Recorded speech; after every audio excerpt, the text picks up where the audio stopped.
సమస్యల పరిష్కారం, ఉద్యోగుల ఆత్మగౌరవ పరిరక్షణ డిమాండ్లతో ఏపీలోని గ్రామ వార్డు సచివాలయాల ఉద్యోగులు నేటి నుంచి నిరసన కార్యక్రమాలు చేపట్టనున్నారు. 15 రోజుల్లోగా సమస్యలు పరిష్కరించని పక్షంలో రాష్ట్ర వ్యాప్తంగా ఆందోళన కార్యక్రమాలకు దిగనున్నట్లు ఈ నెల 8న గ్రామ వార్డు సచివాలయ ఉద్యోగ సంఘాల ఐక్య వేదిక ప్రతినిధులు ప్రభుత్వానికి నోటీసు ఇచ్చింది. అయితే నిన్నటితో గడువు ముగిసిన రాష్ట్ర ప్రభుత్వం నుంచి ఎలాంటి స్పందన లేకపోవడంతో నేటి నుంచి నిరసన కార్యక్రమాలు చేపడుతున్నట్లు ఐక్య వేదిక chairman MD Jani Pasha, secretary general Vippari Nikhil Krishna, convener Abdul Razak సచివాలయ శాఖ డైరెక్టర్ కార్యాలయానికి సమాచారం అందజేశారు.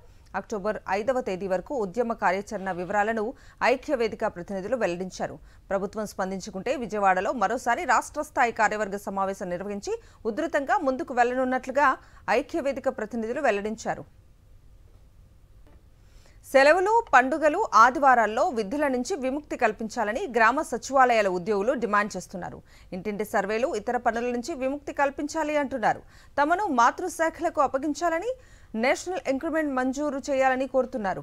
సచివాలయాల ఉద్యోగుల క్యాడర్ను జూనియర్ అసిస్టెంట్ క్యాడర్కు మార్పు చేయాలని డిమాండ్ చేస్తున్నారు.